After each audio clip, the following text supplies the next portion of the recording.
ओम नमः शिवाय। हर हर महादेव। माता पार्वती की जय। गौरी पुत्र गणेश भगवान जी की जय। श्री शिव महापुराण की जय। प्यारे भक्तों, आप सुन रहे हैं श्री शिव महापुराण की कथा और आज है कथा का दूसरा दिन। प्यारे भक्तों, अगर आपने शिव महापुराण की प्रथम दिन की कथा अगर नहीं सुने हैं तो आपसे निवेदन है कि प्रथम कथा को अवश्य सुनिएगा। और इसके साथ ही हमारी आपसे निवेदन है कि शिव महापुराण की इस पावन कथा को आप ज़्यादा से ज़्यादा शिव भक्तों के पास शेयर करें, क्योंकि भक्तों फाल्गुन मास में श्री शिव महापुराण की कथा को श्रद्धा पूर्वक श्रवण करने से भक्तों की समस्त मनोकामना पूर्ण हो जाती है। निसंतान लोगों को संतान की प्राप्ति होती है, वैवाहिक जीवन से जुड़ी समस्याएं दूर होती है, व्यक्ति के समस्त कष्ट और पाप नष्ट हो जाते हैं, जीवन के अंत में मोक्ष की प्राप्ति होती है। साधक और उसके परिवार पर शिव जी की कृपा सदा सर्वदा बनी रहती है। इसलिए कथा को श्रद्धा पूर्वक पूरा अवश्य सुनेगा और चैनल पर पहली बार आए हैं तो चैनल को सब्सक्राइब जरूर कीजिएगा। तो आइए रसपान करते हैं श्री शिव महापुराण की आगे की कथा। प्रेम से बोलिए हर हर महादेव। माता पार्वती की जय। कमेंट बॉक्स में महादेव जी की जयकारा अवश्य लगाए। ओम नमः शिवाय। कौनक जी बोले, हे महाभाग सूत जी, आप सर्वज्ञ हैं। हे महामते, आपके कृपा प्रसाद से मैं बारंबार कृतार्थ हुआ हूँ। इस इतिहास को सुनकर मेरा मन अत्यंत आनंद में निमग्न हो रहा है। अतः अब भगवान शिव में प्रेम बढ़ाने वाली शिव संबंधिनी दूसरी कथा को भी कहिए। अमृत पीने वालों को लोकों में कहीं मुक्ति प्राप्त नहीं होती, किंतु भगवान शंकर के कथा मृतक का पान तो प्रत्यक्ष ही मुक्ति देने वाला है। सदा शिव की जिस कथा के सुनने मात्र से मनुष्य शिव लोक प्राप्त कर लेता है, वह कथा धन्य है, धन्य है। और कथा का श्रवण करने वाले भी, आप भी धन्य हैं, धन्य है। सूत जी बोले, हे शौनक, सुनिए, मैं आपके सामने गोपनीय कथा वस्तु का भी वर्णन करूंगा, क्योंकि आप शिव भक्तों में अग्रगण्य तथा वेद वेताओं में श्रेष्ठ हैं। समुद्र के निकटवर्ती प्रदेश में एक बास्कल नामक ग्राम है, जहां वैदिक धर्म से विमुख महापापी द्विज निवास करते हैं। वे सब के सब बड़े दुष्ट हैं। उनका मन दूषित विषय भोगों में ही लगा रहता है। वे न तो देवताओं पर विश्वास करते हैं न भाग्य पर। वे सभी कुटिल वृत्ति वाले हैं। किसानी करते और भांति भांति के घातक अस्त्र शस्त्र रखते हैं। वे पर स्त्री गमन करने वाले और खल है। ज्ञान वैराग्य तथा सद्धर्म को बिल्कुल नहीं जानते हैं। वे सभी पशु बुद्धि वाले हैं और सदा दूषित बातों को सुनने में संलग्न रहते हैं। यहाँ के द्विज ऐसे हो, वहाँ के अन्य वर्णों के विषय में क्या कहा जाए। अन्य वर्णों के लोग भी उन्हीं की भांति कुत्सित विचार रखने वाले, स्वधर्म विमुख एवं खल है। वे सदा कुकर्म में लगे रहते और नित्य विषय भोगों में ही डूबे रहते हैं। वहाँ की सब स्त्रियां भी कुटिल स्वभाव की, स्वेच्छाचारिणी, पापासक्त, कुत्सित विचार वाली और वैभवचारिणी हैं। वे सद व्यवहार तथा सदाचार से सर्वथा शून्य है। कुंजनों के निवास स्थान उस बास्कल नामक ग्राम में किसी समय एक बिंदुक नामधारी ब्राह्मण रहा करता था। वह बड़ा अधम था। वह दुरात्मा और महापापी था। यद्यपि उसकी स्त्री बड़ी सुंदर थी, तो भी वह कुमार्ग पर ही चलता था। काम वासना से कुलसित चित वह वेश्यागामी था। उसकी पत्नी का नाम चंचूला था। वह सदा उत्तम धर्म के पालन में लगी रहती थी, तो भी उसे छोड़कर वह दुष्ट ब्राह्मण कामासक्त होकर वेश्यागामी हो गया था। इस तरह कुकर्म में लगे हुए उस बिंदु की बहुत वर्ष व्यतीत हो गए। उसकी स्त्री चंचूला काम से पीड़ित होने पर भी स्वधर्म नाश के भय से कलेश सहकर भी दीर्घ काल तक धर्म से भ्रष्ट नहीं हुई, परंतु दुराचारी पति के आचरण से प्रभावित होने के कारण काम पीड़ित हो आगे चलकर वह स्त्री भी दुराचारणी हो गई। भ्रष्ट चरित्र वाली वह कुमार्गिनी अपने पति की दृष्टि बचाकर रात्रि में चोरी छिपे अन्य पापी जार पुरुष के साथ रमन करने लगी। एक बार उस ब्राह्मण ने अपनी उस दुराचारणी पत्नी चंचूला को कामासक्त हो पर पुरुष के साथ रात्रि में संगर्गत देख लिया। उस दुष्ट तथा दुराचार में आसक्त मन वाली पत्नी को रात में पर पुरुष के साथ व्यभिचारत देखकर वह क्रोध पूर्वक वेग से दौड़ा। उस दुष्ट बिंदु को घर में आया जानकर वह कपटी व्यभिचारी तेजी से भाग गया। तब वह दुष्ट आत्मा बिंदुक अपनी पत्नी को पकड़कर उसे डांटता हुआ मुक्कों से बार बार पीटने लगा। वह व्यभिचारिणी दुष्टा नारी चंचूला पीटी जाने पर कुपित होकर निर्भयता पूर्वक अपने दुष्ट पति बिंदुक से कहने लगी, मुझे पति परायणा युवती पत्नी को छोड़कर आप कुबुद्धि बस प्रतिदिन वैश्य के साथ इच्छा अनुसार रमन करते हैं। आप ही बताए कि रूपवती तथा कामासक्त चित्त वाली मुझ युवती की पति संग सर्ग के बिना क्या गति होती होगी। मैं अत्यंत सुंदर हूँ तथा नव यौवन से उन्मत्त हूँ। आपके साथ संग्रह के बिना व्यथित चित्त वाली मैं कामजन्य दुख को कैसे सह सकती हूँ। उस स्त्री के इस प्रकार कहने पर वह मूर्ख बुद्धि मूर्ख ब्राह्मण धम स्वधर्म विमुख दुष्ट पापी बिंदु कहने लगा, काम से व्याकुलचित होकर तुमने यह सत्य ही कहा है। हे प्रिय, तुम भय त्याग दो और मैं जो तुमसे हित की बात कहता हूँ उसे सुनो। तुम निर्भय होकर नित्य पर पुरुष के साथ संसर्ग करो, उन्हें संतुष्ट करके उनसे धन खींचो। वह सारा धन वैश्य के प्रति आसक्त मन वाले मुझको दे दिया करो। इससे तुम्हारा और मेरा दोनों का ही स्वार्थ सिद्ध हो जाएगा। पति का यह वचन सुनकर उसकी पत्नी चंचूला प्रसन्न होकर उसकी कही बात मान ली। उन दोनों दुराचारी पति पत्नी ने इस प्रकार समझौता कर लिया तथा वे दोनों निर्भय चित्त से कुकर्म में लीन हो गए। इस तरह दुराचार में डूबे हुए उन मूढ़ चित्त वाले पति पत्नी का बहुत सा समय व्यर्थ बीत गया। तदंतर क्षुद्र जातीय वैश्य का पति बना हुआ वह दूषित बुद्धि वाला दुष्ट ब्राह्मण बिंदुक समय अनुसार मृत्यु को प्राप्त हो नरक में जा पड़ा।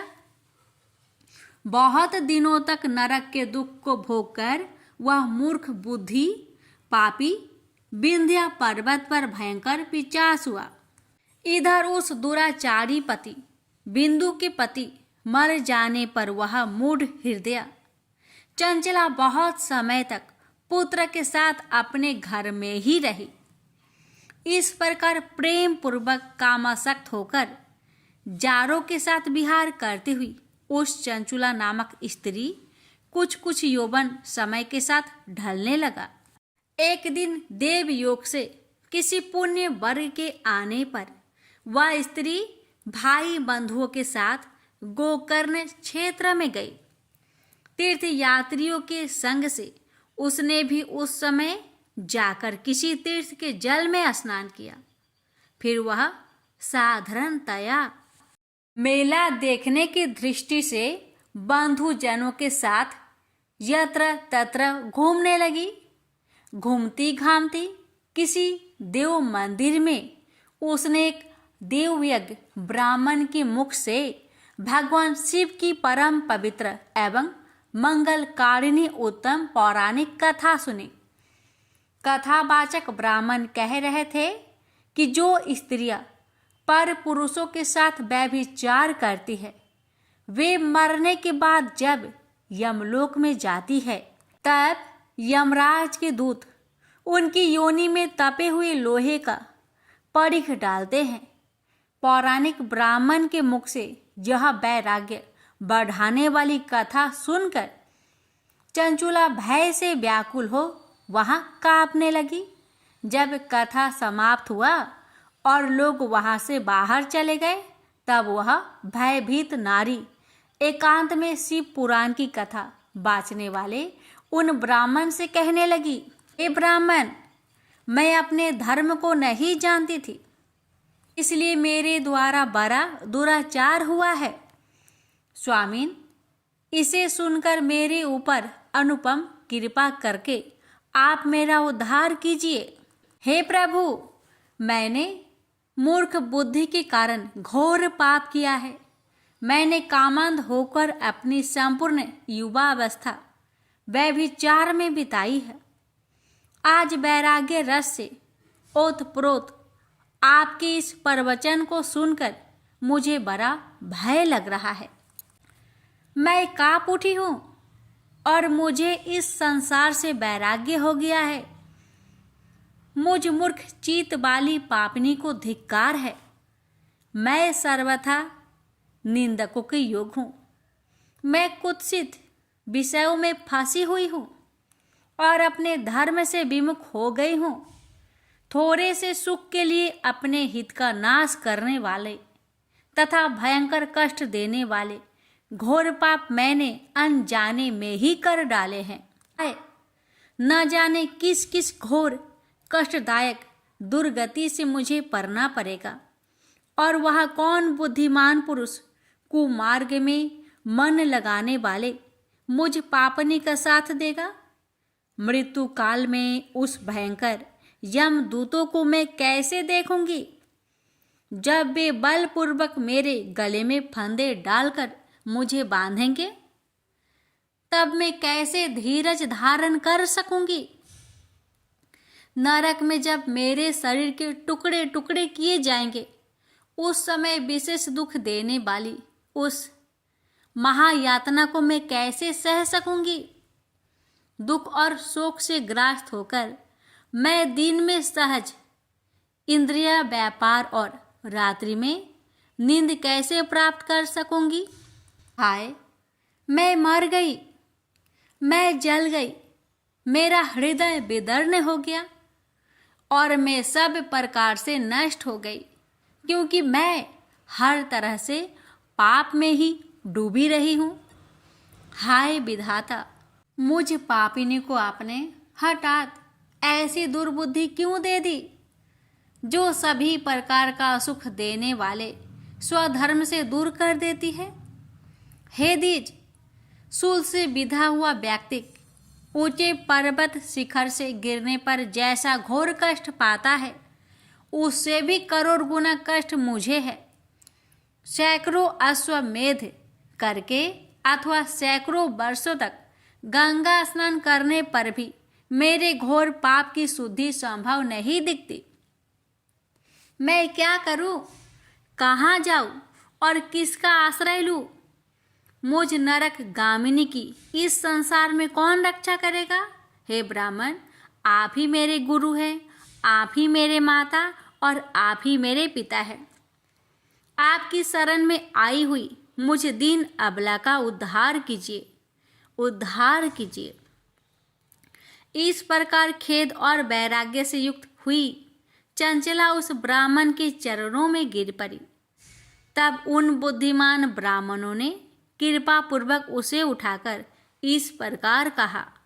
सौभाग्य की बात है कि भगवान शंकर की कृपा से शिव पुराण की इस वैराग्य युक्त तथा श्रेष्ठ कथा को सुनकर तुम्हें समय पर चेत हो गया है। हे ब्राह्मण पत्नी, तुम डरो मत, भगवान शिव की शरण में आओ। शिव की कृपा से सारा पाप तत्काल नष्ट हो जाता है।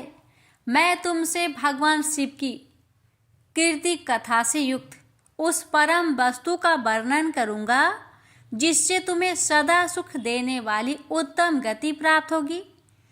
शिव की उत्तम कथा सुनने से ही तुम्हारी बुद्धि इस तरह पश्चाताप से युक्त एवं शुद्ध हो गई है।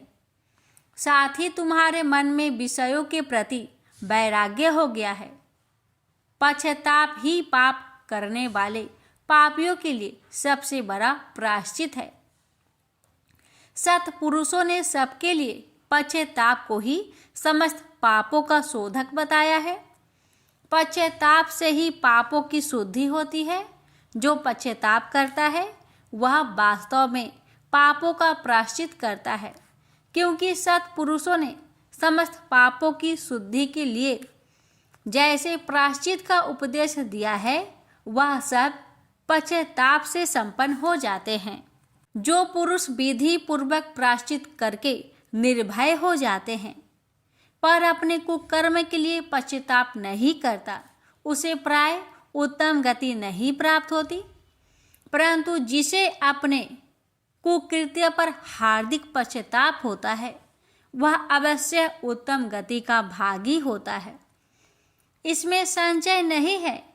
इस शिव पुराण की कथा सुनने से जैसे चित्त शुद्धि होती है वैसे दूसरे उपाय से नहीं होती। जैसे दर्पण साफ करने पर निर्मल हो जाता है, उसी प्रकार इस शिव पुराण की कथा से चित्त अत्यंत शुद्ध हो जाता है। इसमें संशय नहीं है। मनुष्य के शुद्ध चित्त में जगदम्बा पार्वती सहित भगवान शिव विराजमान रहते हैं।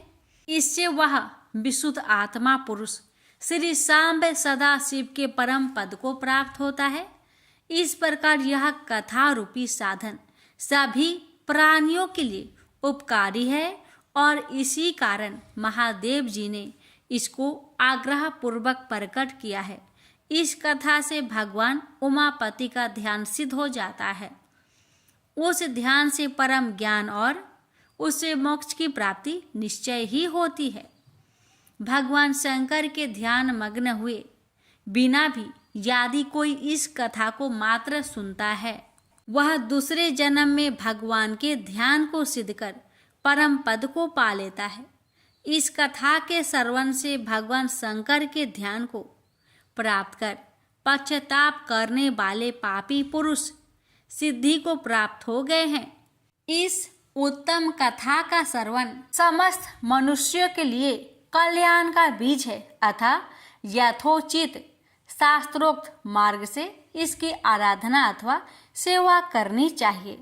यह कथा श्रवण भाव बंधन रूपी रोगों का नाश करने वाला है।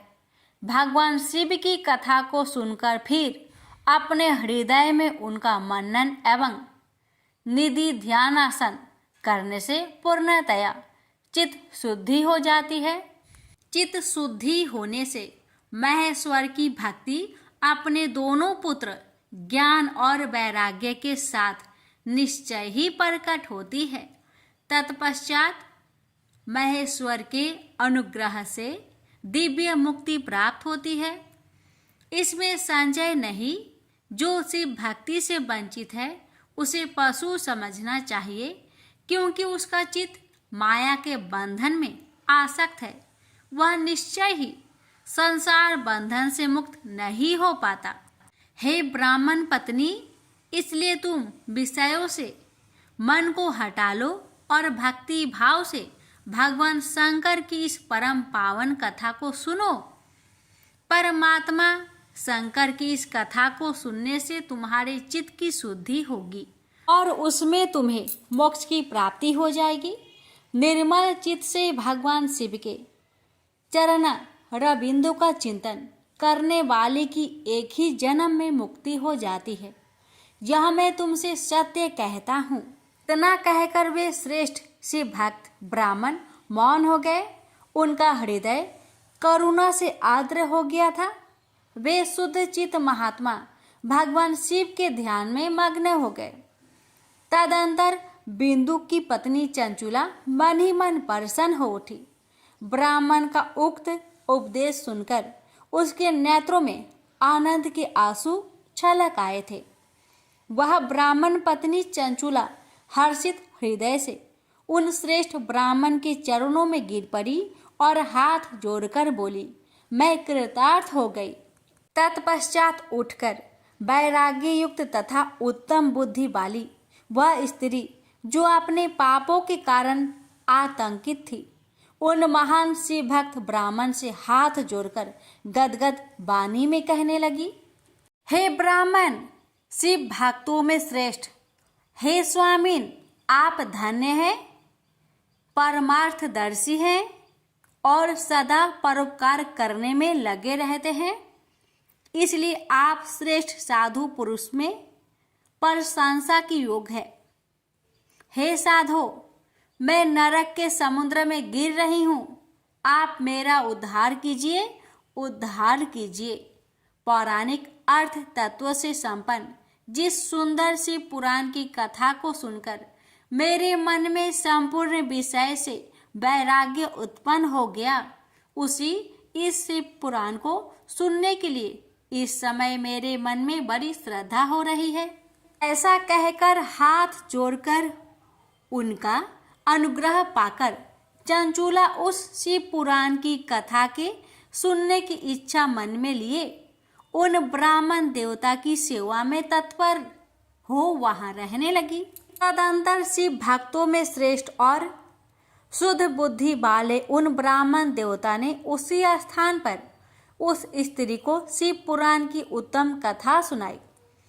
इस प्रकार उस गोकर्ण नामक महाक्षेत्र में उन्हीं श्रेष्ठ ब्राह्मण से उसने शिव पुराण की वह परम उत्तम कथा सुनी जो भक्ति, ज्ञान और वैराग्य को बढ़ाने वाली तथा मुक्ति देने वाली है। उस परम उत्तम कथा को सुनकर वह ब्राह्मण पत्नी अत्यंत कृतार्थ हो गई।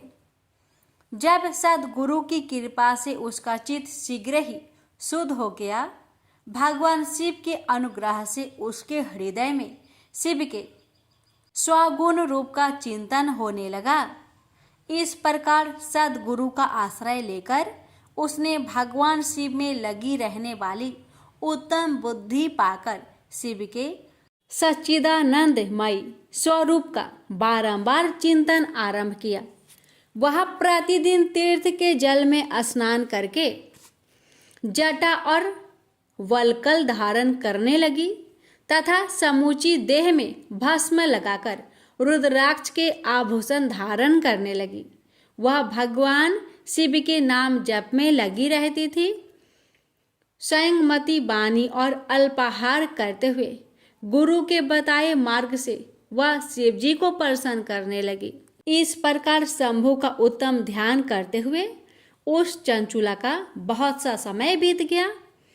तत्पश्चात समय के पूर्ण होने पर भक्ति, ज्ञान और वैराग्य से युक्त हुई चंचुला ने अपने शरीर को बिना किसी कष्ट के त्याग दिया। इतने में ही त्रिपुर शत्रु भगवान शिव का भेजा हुआ एक दिव्य विमान दूत गति से वहां आ पहुंचा, जो उनके अपने गणों से संयुक्त और भांति भांति की शोभा साधनों से संपन्न था। चंचुला उस विमान पर आरूढ़ हुई और भगवान शिव के श्रेष्ठ पार्षदों ने उसे तत्काल शिवपुरी में पहुंचा दिया। उसके सारा मल धुल गए थे। वह दिव्य रूप धारिणी दिव्यांगना हो गई थी। उसके दिव्य अवयव उसकी शोभा बढ़ाते थे। मस्तक पर अर्ध चंद्र का मुकुट धारण किए वह गौरांगी देवी शोभाशाली दिव्य आभूषणों से विभूषित थी। वहां पहुंचकर उसने त्रिनेत्रधारी महादेव जी को देखा। ब्रह्मा विष्णु आदि देवता उन सनातन शिव की सेवा कर रहे थे। गणेश, भृंगी, नंदीश, वीरभद्रेश्वर आदि गण उत्तम भक्ति के साथ उनकी उपासना कर रहे थे। उनकी अंग कांति करोड़ों सूर्य के समान प्रकाशित हो रही थी। कंठ में नील चिन्ह शोभा पाता था। उनके 5 मुख थे और प्रत्येक मुख में 3-3 नेत्र थे। मस्तक पर अर्ध चंद्राकर मुकुट शोभा देता था। उन्होंने अपने वाम अंग में गौरी देवी को बैठा रखा था, जो विद्युत पुंज के समान प्रकाशित थी। गौरीपति महादेव जी की कांति कपूर के समान गौर थी। उन्होंने सभी अलंकार धारण कर रखे थे। उनका सारा शरीर श्वेत भस्म से भासित था। शरीर पर श्वेत वस्त्र शोभा पा रहे थे। वे अत्यंत उज्ज्वल वर्ण के थे। इस प्रकार परम उज्ज्वल भगवान शंकर का दर्शन करके वह ब्राह्मण पत्नी चंचुला बहुत प्रसन्न हुई। अत्यंत प्रीति युक्त होकर उसने बड़ी उतावली के साथ भगवान को बारंबार प्रणाम किया।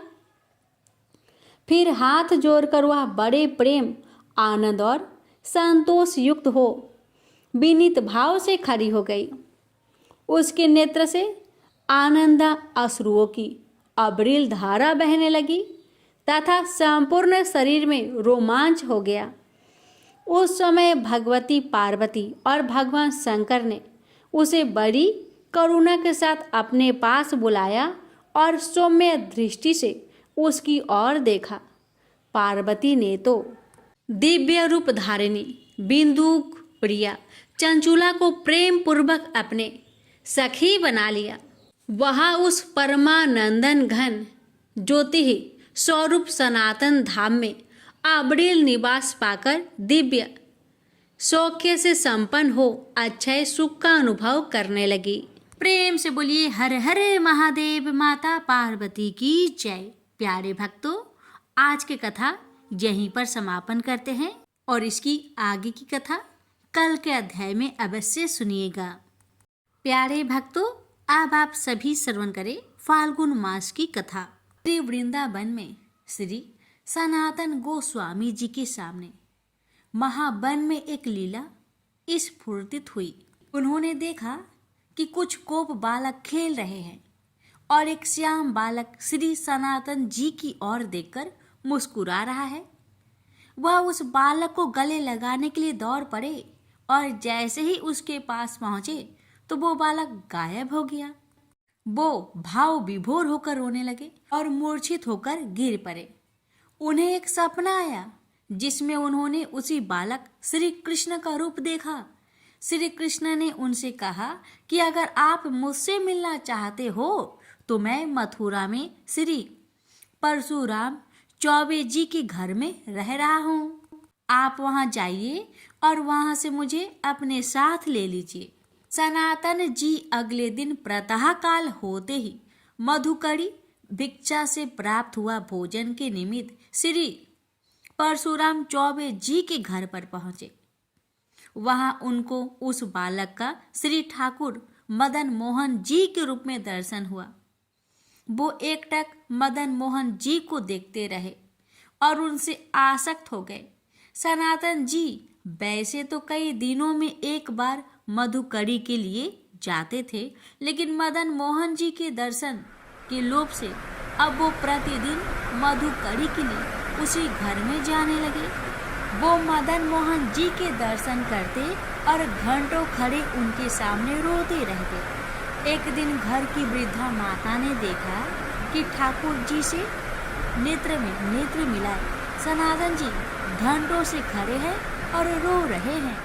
उनकी ऐसी प्रेममयी दशा देखकर वो बोली, बाबा इनको देख रहे हो? इनको मत देखो, यह सर्वनाश कर देते हैं। मेरा बहुत बड़ा परिवार था, खूब संपत्ति थी, परंतु ये जब से हमारे घर में आए हैं इन्होंने सब नाश कर दिया। मेरा परिवार मिट गया, मेरी सब संपत्ति चली गई, केवल मैं अकेली रह गई। ऐसा ही होता है। इसलिए पूज्य पाद श्री रूप गोस्वामी जी कहते हैं कि अगर अपने परिवार से मोह ममता हो तो श्री राधा गोविंद देव जी से आंख मत मिलाना। यदि आंख मिला ली तो आप किसी काम के नहीं रहेंगे। सनातन जी ने कहा, माता जी आप इस चीज का परिचय ना दे, मैं भी इस स्थिति को जानता हूँ। मेरी भी यही दशा हो गई है। जब से इनसे प्रीति की है तब से मेरा सर्वनाश हो गया। मेरे निकट जो भी था अब वर्तमान में कुछ नहीं रह गया है। यह इन्हीं की नजर का चमत्कार है, यह विनोद है महापुरुषों का, समस्त मालिन माया जो हमें घर घेरे हुए है। जब ठाकुर जी का कृपा कटाक्ष होता है तो उससे विलग करके वो हमें अपनी लीला में प्रवेश कर देते हैं। वृद्धा ने पूछा, ये आपको पसंद आ गए है क्या? सनातन जी बोले कि मैं तो पहले से ही इनके नेत्रों में बिक चुका हूँ। उन वृद्धा ने कहा कि मैं तो वृद्ध हो चली हूँ और मैं सोच भी रही थी कि अब इनकी सेवा कौन करेगा, क्योंकि मेरे परिवार में कोई बचा नहीं है। इससे आप यह मत समझ लेना कि ठाकुर जी से प्रेम करेंगे तो आपका परिवार नष्ट हो जाएगा। ऐसा नहीं है। इसका आंतरिक रहस्य यह है कि जब से मदन मोहन जी पधारे तब से उन्होंने एक एक करके उनके पूरे परिवार को अपने धाम भेज दिया।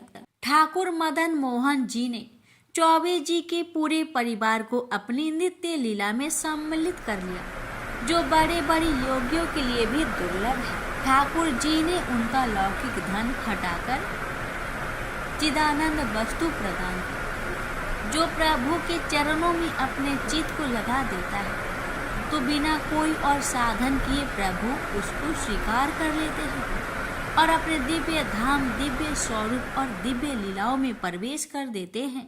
वृद्धा ने कहा, बाबा मैं तो वृद्ध हो चली हूँ, इनको मेरे बाद कोई ना कोई वैसे भी मिल ही जाएगा।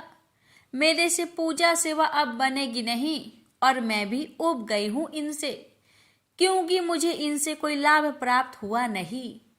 वो यह सब ब्रह्मा दृष्टि से विनोद करते हुए बोल रही है। अगर लाभ प्राप्त होता तो कम से कम नाती पोते ही होते इनकी सेवा के लिए, पर कोई नहीं बचा, केवल मैं ही अकेले बची हूँ। मेरी मृत्यु का समय आ रहा है, कोई ना कोई तो चाहिए ही इनकी सेवा के लिए, और मैं उनको उसी को सकती हूँ जो इनसे प्यार करे। मुझे बड़ा संतोष हुआ आपके नेत्रों में इनके प्रति प्यार देखकर कि आप इनकी प्रेम पूर्वक सेवा करेंगे। आप इसी से पहचान सकते हैं कि कितना प्यार करती है वो ठाकुर जी से। मैं इन्हें अपने नेत्रों से ओझल नहीं होने देना चाहती, परंतु बाबा अब मेरा शरीर बूढ़ा हो गया है, अब मुझसे सेवा नहीं हो सकती। इनको आप ले जाइए। श्री सनातन गोस्वामी जी ने कहा, मैया यदि ऐसी बात है तो आप इन्हें मुझे दे दीजिए, मैं इन्हें अपने संग ले जाऊंगा। वृद्धा माता जी ने रोकर ठाकुर जी को बार बार हृदय से लगाकर उन्हें श्री सनातन गोस्वामी जी को दे दिया। श्री सनातन गोस्वामी जी अत्यंत प्रसन्न होकर ठाकुर मदन मोहन जी को श्री धाम वृंदावन ले आए। उन्होंने आदित्य टीला में श्री ठाकुर मदन मोहन जी महाराज को विराजमान किया। वृंदावन में जिस टीले पर लाल पत्थर का मंदिर है उसे आदित्य टीला कहते हैं। सनातन जी की दिनचर्या में उदर पोषण के लिए मधुकरी वृत्ति मांग कर भोजन पाना ही थी। हफ्ते में एक दिन वो भोजन ले आते और कई दिनों तक उसका प्रयोग करते, परंतु अब कुटिया में ठाकुर जी आ गए थे तो अब श्री सनातन जी ठाकुर जी के भोग के लिए रोज आटा मांग के लाते और उसकी बाटी बनाकर ठाकुर जी को भोग लगाते और वही खुद भी पाते। ठाकुर जी को जब वह भोग अर्पित करते तो ठाकुर जी मुंह बनाते, क्योंकि चौबे जी के यहाँ उनको मलाई रबड़ी मिलती थी और यहाँ उनको सूखी बाटी मिल रही थी जिसमें नमक भी नहीं होता था। ठाकुर जी कुछ कह नहीं पाते थे पर मुंह बनाते थे। एक दिन हिम्मत करके ठाकुर जी डरते हुए श्री सनातन गोस्वामी जी से बोले, देखिए यह है प्रेम का बल। जैसे कोई बच्चा डरता है बड़ों से, ऐसे ही समस्त ब्रह्मांडों के मालिक ठाकुर जी डरते थे सनातन गोस्वामी जी से। बोले, बाबा ये सूखी बाटी मेरे गले से उतरती नहीं है। आप यह जली हुई बाटी मुझे भोग लगाते हो।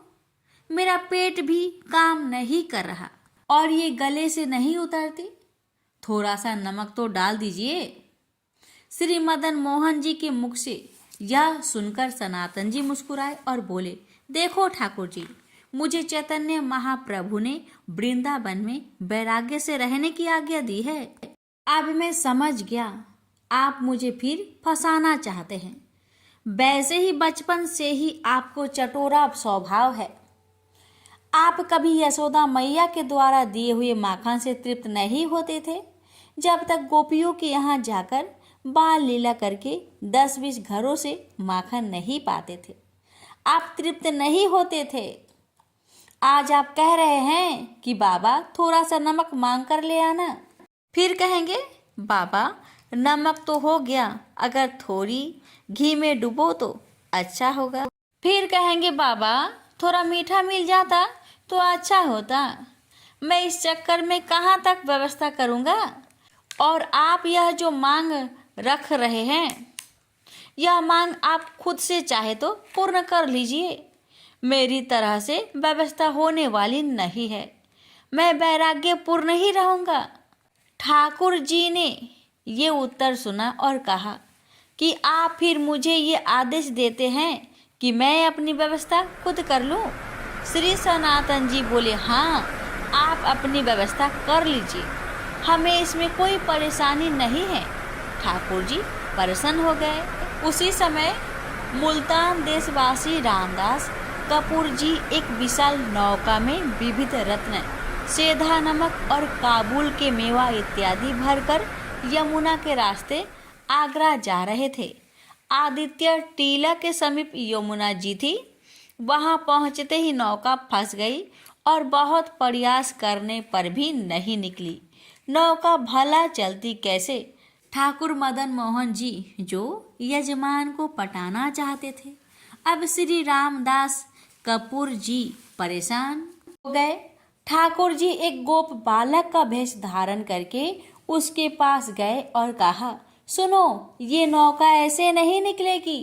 वे संत भगवान श्री सनातन गोस्वामी जी बैठे हैं उस वृक्ष के नीचे, वहां जाइए, दंडवत करिए और मन्नत मांगिए तो आपकी नौका निकल जाएगी। रामदास कपूर जी तत्काल श्री सनातन गोस्वामी जी के पास गए। वो प्रिया प्रियतम के चिंतन में डूबे हुए थे। उन्होंने आकर साष्टांग प्रणाम किया और कहा कि मेरी रक्षा कीजिए, मैं एक व्यापारी हूँ, मेरी नाव फंस गई है। मैंने हर उपाय करके देखा लेकिन मेरी नाव नहीं निकली।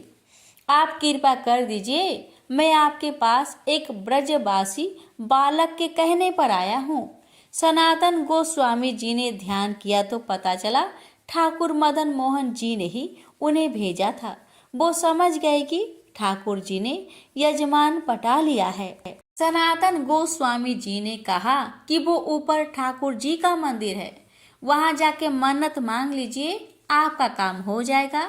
रामदास जी ठाकुर मदन मोहन जी के सामने गए और उनका सुंदर रूप देखते ही आसक्त हो गए। उन्होंने संकल्प लिया कि यदि नौका निकल जाए तो जितने रत्न मेवा आदि है सब बिकने से जो धन मिलेगा उससे ठाकुर मदन मोहन जी का मंदिर बनवा देंगे और उनके भोग की व्यवस्था कर देंगे।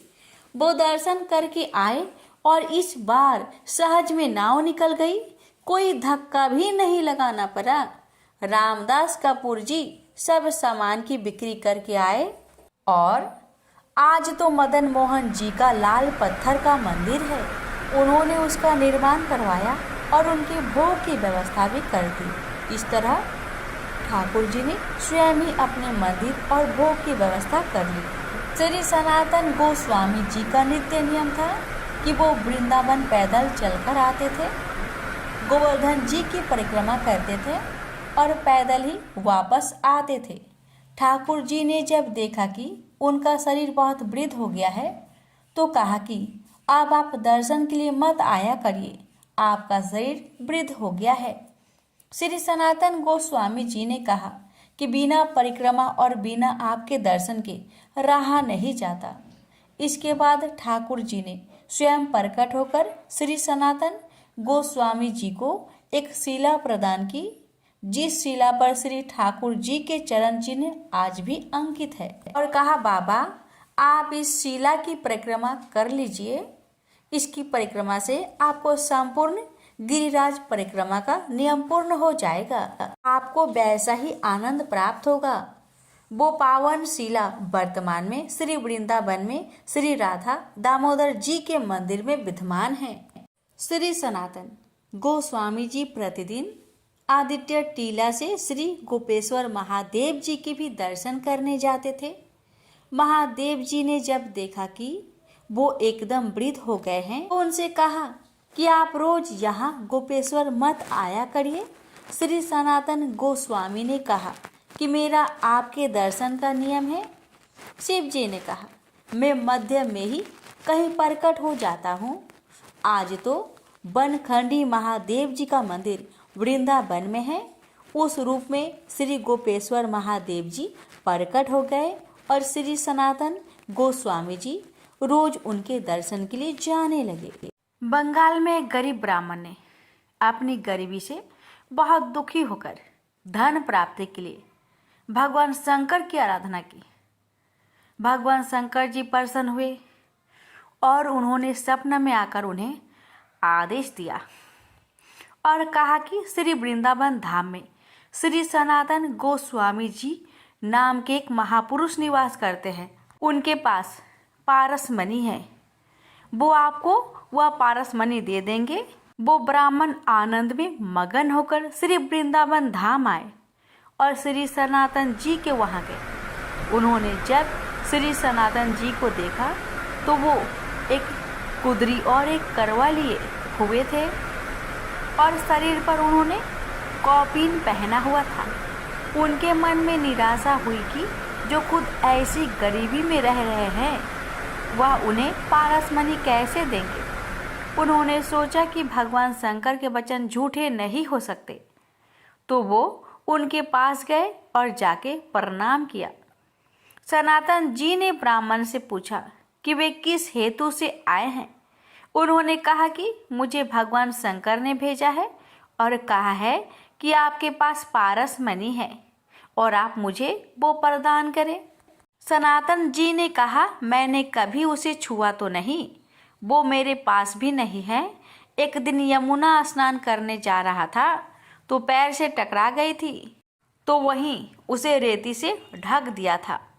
ब्राह्मण ने कहा आप कृपया मुझे चलकर बता सकते हैं कि वो पारस मणि कहाँ है।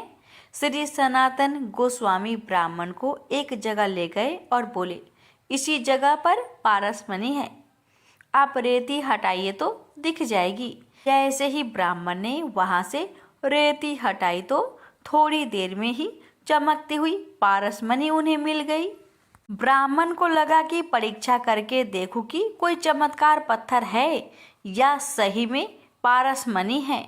उन्होंने एक लोहे की कील में पारस मणि का स्पर्श किया तो वह तत्काल स्वर्ण की हो गई। उसका मन बड़ा प्रसन्न हुआ कि भगवान शंकर जी का वरदान सही हुआ, परंतु उन्हें विचार आया कि यह कैसे संत है जिन्होंने इतनी कीमती वस्तु को खुद से इतना दूर रखा है। उन्होंने यह प्रश्न सीधे श्री सनातन जी से पूछ लिया। श्री सनातन गोस्वामी जी ने कहा कि बहुत दुर्गुण है इस पारस मणि में, न जाने कितनी मलिनताएं छुपी है इसमें, क्योंकि जब धन बढ़ेगा तो अहंकार बढ़ेगा, दोष बढ़ेंगे, भगवत चिंतन छूटेगा। बहुत प्रकार के दोष है इसमें। इसका रजोगुण कहीं मुझ पर प्रभाव ना डाल दे, किसी भी तरह से मेरे भजन में विपक्ष ना डाले, इसलिए इसको दूर रखा है। और मेरे लिए यह किसी पत्थर से बढ़कर कुछ नहीं है, क्योंकि मेरे पास जो मणि है उस मणि के सामने यह मणि कुछ भी नहीं है। तत्काल वह ब्राह्मण बोले, महाराज आपके पास कौन सी मणि है? श्री सनातन जी बोले, इंद्रनील मणि श्याम मनोहर। श्री लाल बिहारी जी, श्याम सुंदर रूपी मणि हमारे पास है। उन्होंने तत्काल श्री सनातन गोस्वामी की चरणों में प्रणाम किया और कहा, महाराज फिर आप ऐसी अपवित्र मणि हमें क्यों दे रहे हैं? आप मुझ पर कृपा करें और वही मणि मुझे दे दीजिए जो आपके पास है। श्री सनातन जी ने कहा कि इस मणि को यमुना जी में फेंकिए और यमुना स्नान करके आइए। आप अधिकारी है श्री कृष्ण प्रेम के, क्योंकि आपके ऊपर भगवान शिव की कृपा हुई है। आपको उन्होंने पारस मणि लेने के लिए नहीं भेजा था, भेजा तो इसी इंद्रनील मणि श्याम मनोहर के लिए ही था। पर आपको विश्वास हो जाए और आपकी समझ में आ जाए कि पारस मणि को भी त्यागने का सामर्थ्य श्री श्याम सुंदर के चरण अनुरागियों में होता है, इसलिए उन्होंने यह लीला करवाई। जाइए स्नान करके आइए, इस पारस मणि को यमुना में फेंक दीजिए। श्री सनातन गोस्वामी जी ने उन्हें दीक्षा दी, उन्हें भगवत संबंध से युक्त किया और निरंतर वो वृंदा धाम करके भगवत चिंतन करते हुए भगवत धाम को प्राप्त हुए। प्रेम से बोलिए मदन मोहन भगवान जी की जय। महाभारत की युद्ध समाप्ति के बाद अर्जुन को वहम हो गया कि वो श्री कृष्ण के सर्वश्रेष्ठ भक्त हैं। अर्जुन सोचते हैं कि कन्हैया ने मेरा रथ चलाया, मेरे साथ रहे, इसलिए मैं भगवान का सर्वश्रेष्ठ भक्त हूं। अर्जुन को क्या पता था कि वो केवल भगवान के धर्म की स्थापना का जरिया था। फिर भगवान ने उसका गर्व तोड़ने के लिए उसे एक परीक्षा का गवाह बनाने के लिए अपने साथ ले गए। श्री कृष्ण और अर्जुन ने योगियों का भेष बनाया और वन से एक शेर पकड़ा और पहुंच जाते हैं भगवान विष्णु के परम भक्त राजा मोरध्वज के द्वार पर। राजा मोरध्वज बहुत ही दानी और आव भगत वाले थे। अपने दर पे आए किसी को भी वो खाली हाथ और बिना भोजन के नहीं जाने देते थे। दो साधु एक सिंह के साथ दर पे आए हैं, ये जानकर राजा नंगे पांव दौड़ के द्वार पर गए और भगवान के तेज से नतमस्तक हो आतिथ्य स्वीकार करने के लिए कहा। भगवान कृष्ण ने मोरध्वज से कहा कि हम मेजबानी तब ही स्वीकार करेंगे जब राजा उनकी शर्त माने। राजा ने जोश से कहा, आप जो भी कहेंगे मैं तैयार हूं। भगवान कृष्ण ने कहा, हम तो ब्राह्मण हैं, कुछ भी खिला देना, पर ये सिंह नरभक्षी है। तुम अगर अपने एक लौटे बेटे को अपने हाथों से मारकर इसे खिला सको तो ही हम तुम्हारा आतिथ्य स्वीकार करेंगे। भगवान की शर्त सुन मोरध्वज के होश उड़ गए। फिर भी राजा अपना आतिथ्य धर्म नहीं छोड़ना चाहता था। उसने भगवान से कहा, प्रभु मुझे मंजूर है, पर एक बार मैं अपनी पत्नी से पूछ लूं। भगवान से आज्ञा पाकर राजा महल में गया तो राजा का उतरा हुआ मुख देखकर पतिव्रता रानी ने राजा से कारण पूछा। राजा ने जब सारा हाल बताया तो रानी की आंखों से आंसू बहने लगे। फिर भी वो अभिमान से राजा से बोली कि आपकी आन पर मैं अपने सैकड़ों पुत्र कुर्बान कर सकती हूँ। आप साधु को आदर पूर्वक अंदर ले आइए। अर्जुन ने भगवान से पूछा, माधव ये क्या माजरा है, आपने ये क्या मांग लिया? कृष्ण बोले, अर्जुन तुम देखते जाओ और चुप रहो। राजा तीनों को अंदर ले आए और भोजन की तैयारी शुरू की। भगवान का 56 भोग परोसा गया, पर अर्जुन के गले से उतर नहीं रहा था। राजा ने स्वयं जाकर पुत्र को तैयार किया। पुत्र भी 3 साल का था। नाम था रतन कंवर। वो भी माता पिता का भक्त था। उसने भी हंसते हंसते अपने प्राण दे दिए, परंतु उफ न की। राजा रानी ने अपने हाथों में आड़ी लेकर पुत्र के 2 टुकड़े किए और सिंह को परोस दिया। भगवान ने भोजन ग्रहण किया, पर जब रानी ने पुत्र का आधा शरीर देखा तो वो आंसू रोक नहीं पाई। भगवान इस बात पर गुस्सा हो गए कि लड़के का एक फार कैसे बच गया। भगवान रुष्ट होकर जाने लगे तो राजा रानी रोकने की मिन्नतें करने लगे। अर्जुन को एहसास हो गया था कि भगवान मेरे ही गर्भ को तोड़ने के लिए ये सब कर रहे हैं, तो स्वयं भगवान के पैरों में गिरकर विनती करने लगा और कहने लगा कि आपने मेरे झूठे मान को तोड़ दिया है। राजा रानी के बेटे को उनके ही हाथों से मरवा दिया और अब रूठ के जा रहे हो, ये उचित नहीं है। प्रभु मुझे माफ करो और भक्त का कल्याण करो। तब केशव ने अर्जुन का घमंड टूटा जान रानी से कहा कि वो अपने पुत्र को आवाज दे। रानी ने सोचा पुत्र तो मर चुका है, अब इसका क्या मतलब, पर साधुओं की आज्ञा मानकर उसने पुत्र रतन कंवर को आवाज लगाई। कुछ ही क्षणों में चमत्कार हो गया। मृत रतन कंवर, जिसका शरीर शेर ने खा लिया था, वो हंसते हुए आकर अपनी माँ से लिपट गया। भगवान ने मोर ध्वज और रानी को अपने विराट स्वरूप का दर्शन कराया। पूरे दरबार में वासुदेव कृष्ण की जय जयकार गूंजने लगी। भगवान के दर्शन पाकर अपनी भक्ति सार्थक जान मोर ध्वज की आंखें भर आई और वो बुरी तरह बिलखने लगे। भगवान ने वरदान मांगने को कहा तो राजा रानी ने कहा, भगवान एक ही वर दो कि अपने भक्त की ऐसी कठोर परीक्षा न ले जैसी आपने हमारी ली। तथास्तु कहकर भगवान ने उनको आशीर्वाद दिया और पूरे परिवार को मोक्ष दिया। प्रेम से बोलिए जय श्री कृष्ण, राधे राधे।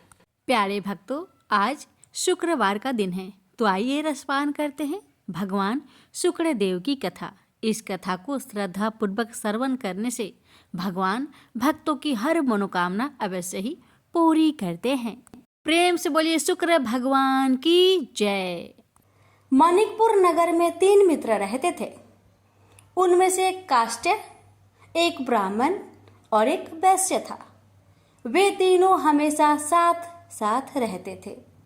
तीनों का विवाह हो चुका था। ब्राह्मण और काष्ट के लड़कों का गौना हो चुका था, लेकिन वैश्य पुत्र का नहीं। उसके दोस्त उसे अक्सर कहा करते थे कि तुम अपनी पत्नी को उसके मायके से क्यों नहीं लाते। तब वैश्य पुत्र धनराज ने अपनी पत्नी कुसुम को लाने का निश्चय कर लिया। अगले ही दिन धनराज ने माता पिता से अपनी पत्नी कुसुम को लेने जाने की बात कही। उसकी बात सुनकर वे हैरान होते हुए बोले, बेटे अभी शुक्र अस्त हो रहा है, इसलिए अभी बहू को लाना उचित नहीं है। वह नहीं माना। वह कुसुम को लाने ससुराल पहुंच गया। ससुराल में धनराज की खूब आव भगत की गई।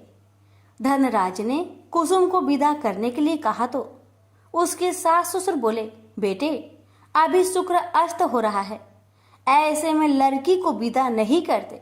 कुछ दिन ठहर जाओ, फिर हम कुसुम को खुशी खुशी विदा कर देंगे। लेकिन धनराज वहां भी जीत पर अड़ गया और कुसुम को लेकर ही वहां से विदा हुआ।